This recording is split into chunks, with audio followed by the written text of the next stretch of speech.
তোমরা যারা কলিকাতা বিশ্ববিদ্যালয়ের আন্ডারে 6th সেমিস্টারে বিএ জেনারেল স্টুডেন্ট রয়েছো এবং তোমাদের রাষ্ট্রবিজ্ঞান অর্থাৎ পলিটিক্যাল সায়েন্স জেনারেল সাবজেক্টটা ডিএসসি B1 অন্তর্গত, অর্থাৎ তোমাদের সিলেবাসের নাম হচ্ছে ফেমিনিজম বা নারীবাদ, তোমাদের জন্য আজকের ভিডিওটা খুবই গুরুত্বপূর্ণ। আজকে তোমাদের সামনে একটা গুরুত্বপূর্ণ প্রশ্ন সম্পূর্ণ উত্তর সহ আলোচনা করে দেবো।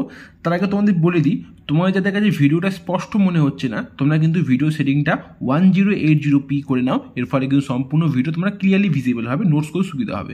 1080p সেটিং করে যাদের কাছে ভিডিওটা স্পষ্ট মনে হচ্ছে না, তাহলে তোমাদের কিন্তু সম্পূর্ণ ভিডিও নোটস করতে তোমাদের সুবিধা হবে। দেখো, প্রশ্নটা হচ্ছে নারীবাদের বিভিন্ন দিকগুলি আলোচনা করো।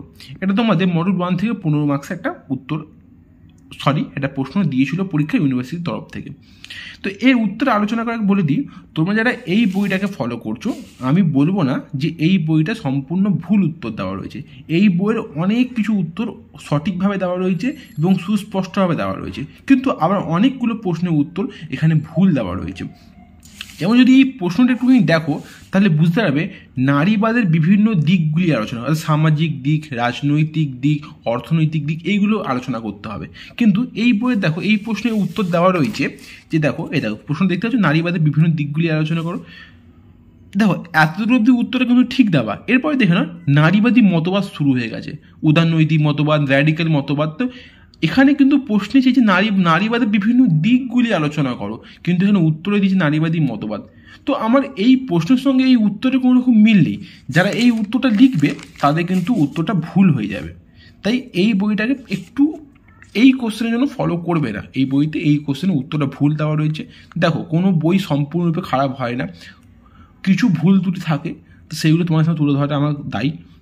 তো আমি এই যে প্রশ্নটা, এই বইটাকে একটু ফলো করবে না এই প্রশ্নের জন্য। এই প্রশ্ন সম্পূর্ণ তোমাদের নোটস করে দিচ্ছি, আমার নোটসটাকে ফলো করবে, তাহলে কিন্তু তোমাদের হয়ে যাবে। চলো, তোমাদেরকে নোটসটা দেখাবো, তোমরা কিন্তু স্ক্রিনশট নেবে এবং তার পাশাপাশি নোটসটা একটু বুঝেও নেবে। দেখো কি বলছে, নারীবাদের বিভিন্ন দিকগুলি আলোচনা, তোমরা কিন্তু ভূমিকা পার্টটা একটুখানি স্ক্রিনশট নিয়ে নাও। নারীবাদ মানে কি? নারীবাদ মানে হচ্ছে, দেখে নাও যে নারী পুরুষ সম্মিলিত হবে কিন্তু মানব জাতি, অর্থাৎ এই নারীবাদ এই শব্দটা প্রথম কি ইউজ করেছিল? ফরাসি সমাজতন্ত্রী চার্লস ফুরিয়ার। দেখো, আমি সেটাকে কিন্তু একটুখানি হাইলাইট করে দিই, তোমার এই পার্টটা একটু স্ক্রিনশট নিয়ে নাও। এইবার তোমরা একটু স্ক্রিনশট নিয়ে নিয়েছো।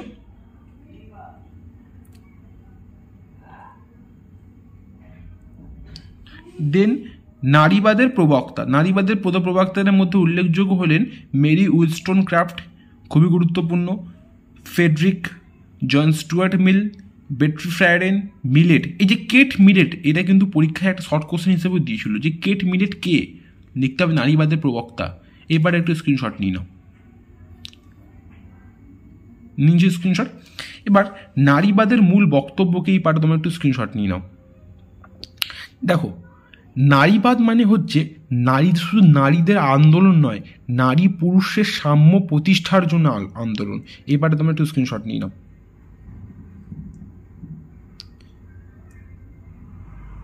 নিচে স্ক্রিনশট। এরপর চলে আসো নারীবাদের বিভিন্ন দিক। এই প্রশ্নের উত্তর এইভাবে হবে, নারীবাদী মতবাদ লিখলে এখানে চলবে না, নারীবাদের বিভিন্ন দিক আলোচনা করতে বলেছে। একদমই বলেনি নারীবাদের বিভিন্ন মতবাদগুলি তোমরা লেখো। দেখো, 1 নম্বর সামাজিক দিক, স্ক্রিনশট নিয়ে নাও, সামাজিক দিক স্ক্রিনশট নিয়ে নাও, নিচে স্ক্রিনশট। চলে আসো 2 নম্বর পয়েন্ট রাজনৈতিক দিক, স্ক্রিনশট নিয়ে নাও, নিচে স্ক্রিনশট। 3 নম্বর চলে আসো অর্থনৈতিক দিক, স্ক্রিনশট নিয়ে নাও,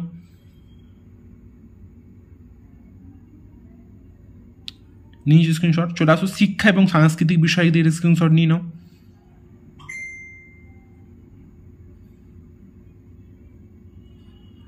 নেক্সট পয়েন্ট চলে আসো আইনি দিক, এটা স্ক্রিনশট নিয়ে নাও।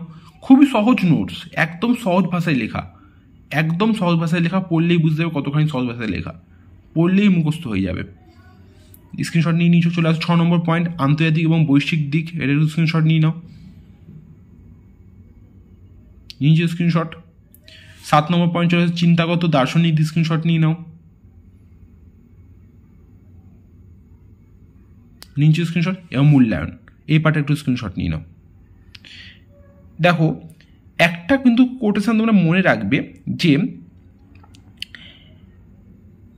তোমার বিশ্বের যা কিছু মহান সৃষ্টি চিরকল্যাণকর অর্ধেক তার করিয়াছে নারী এবং অর্ধেক তার নর।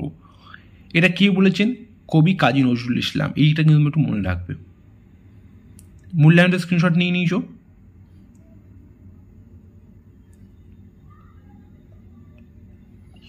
চলো, তো এই ছিল তোমার সম্পূর্ণ আজকের নোটস। আমি আবারও বলছি, এই যে পার্টিকুলার প্রশ্ন, এই প্রশ্নের জন্য তোমরা এই বইটাকে একটু অ্যাভয়েড করবে।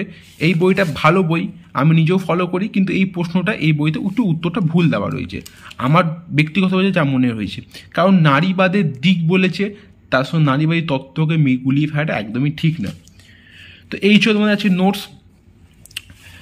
তোমাদের আমরা হোয়াটসঅ্যাপ গ্রুপের লিঙ্ক এই ভিডিও ডিসক্রিপশন বক্সে দিয়ে দেবো। এছাড়া আমাদের প্লেলিস্ট লিঙ্ক আমি এই ভিডিও ডিসক্রিপশন বক্সে দিয়ে দেবো। তোমার যদি কোনো কিছু বুঝতে অসুবিধা হয় তোমরা কমেন্টস করে জানিও। আমাদের হোয়াটসঅ্যাপ গ্রুপের লিঙ্ক এবং আমাদের প্লেলিস্ট লিঙ্ক এই ভিডিও ডিসক্রিপশন বক্সে দেওয়া থাকবে। তোমার এই সকল ছাত্রছাত্রীদের ধন্যবাদ।